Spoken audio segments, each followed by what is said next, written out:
Hello. Oh shit. Sorry. Hello, welcome back to Low Math. So in the last video I talked about finding vector components, but today we're going to be doing something completely different, although still involves vectors. So if you don't like vectors, sorry, you're going to be stuck with that for like a really long time. So today we are going to do area and determinants in 2D. So again, you're probably hearing me say determinants and you're thinking, if you don't have any experience with Algebra 2, what is that? Okay. To start off, let's think about, say you have two vectors and you want to find your vector B. Ooh, I'm doing a different order this time. And vector A. And you want to know what is the area of this triangle that those two vectors form.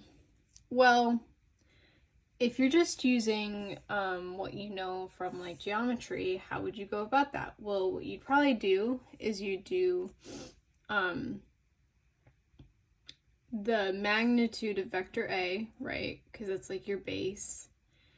And then you want to times that, and it's a triangle, so it's 1/2. And then you want to times that by whatever this height is.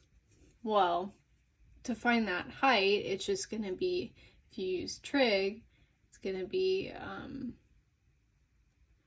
the sine of this angle times the hypotenuse, which is going to be the magnitude of B, right? So this is one way that you could find the area. But what if you don't know what that angle is? How do you go about finding the area of that triangle? Well, another way you can do it is using determinants. So you can use like geometry and stuff and angles and stuff like that to derive how determinants help you find this. But I don't know about you, I don't always find knowing that particularly helpful for remembering what I need to do. So basically, when you do all of this deriving, what you end up with is another way to find the area the area of the parallelogram, because you'd have to divide it by half to get the triangle, is this is equal to 1/2, again, if we're finding the triangle, times the dot product between, say, this is A1, A2, and this is B1, B2. It's the dot product between negative A2, A1, and B1, B2. And another way, so what you're going to end up with is 1/2 A1, B2 minus A2, B1. Now another way of writing this is a determinant. Not including the half part, but another way of writing this is determinant of vector A, vector B. Now you might be thinking, okay, how is this going to help me at all, right? Like, this is just another way of writing this, but how is that helpful? Well, another way you can think of this is, so a determinant is something that you use with matrices. Now, I don't know if you're familiar with matrices. That's basically, you have these, they look like absolute values, and then you can put numbers in rows and columns within these absolute values. And so in this case, what we're going to do is the first row is going to be the two components of A. So it's going to be A1, A2, and then the second row is going to be the two components of B. So B1, B2. So these are the components of A, these are the components of B. These are the, like, okay, say A1 is an X component and A2 is a B, or A2 is a Y component, and same X and Y. Then your X's are going to be here, your Y's are going to be here. So it's a way of organizing scalar quantities, and a way of organizing scalar quantities where you know what the rows and the columns correspond to. And another way you can find this is if you take this diagonal minus this diagonal, right? So here you have A1, B2. Well, okay, A1, B2 minus A2, B1. We'll see, we get A2, B1. So you can memorize this if you want, or you can remember how to find the determinant of AB, which is you put the the coordinates, or the values of your first vector here on the first row, and the values of your second vector on the second row, and then you multiply the diagonals with each other, and you always start with this diagonal. So the first, you start with your upper leftmost value, and you multiply it by the, when you're doing a 2x2 vector, or 2x2 matrice. This is a 2x2 matrix. You always start with the upper leftmost times the bottom rightmost, and then you subtract by the other.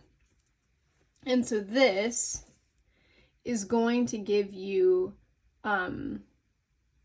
the parallelogram formed by A and B, right? So if we were to extend that, it gives you this. And so if you're asked to find the area of the parallelogram formed by two vectors, well, you have it. If you're asked for the triangle, area of the triangle formed by two, well, then you just use our normal geometry area formulas, right? Like the area of the triangle is going to be just half that of the parallelogram. So you're just going to take this divided by 2 or times 1/2, which is what we found over here. And so basically, so when you find an area this way, your area is going to be positive, right?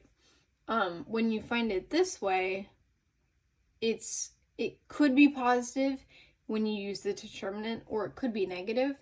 And so you just have to remember that this value should be absolute valued because area is not going to be negative. So basically, to kind of, or okay, so let's try this in practice, right? So say we have again A, B. We want to know what is the parallelogram formed by that, what is the area, and we know that this A1, A2 is 1, 3, and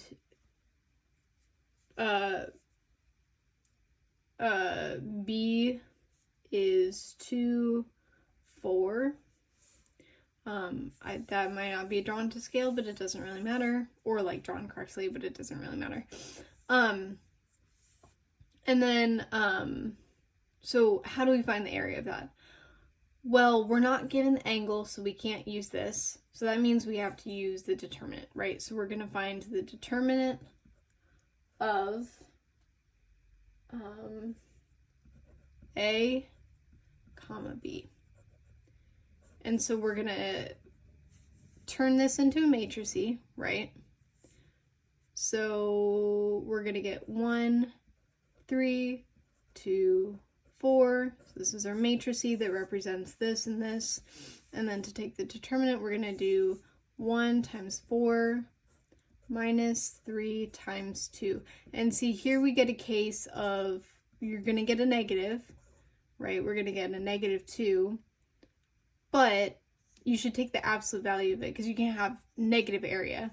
So really, the area of that parallelogram formed by A and B is equal to 2. And honestly, it's kind of easier if you were given these values. It's kind of easier to just do it this way, as opposed to even if you're given the angle, like just because of how simple the math you're doing is.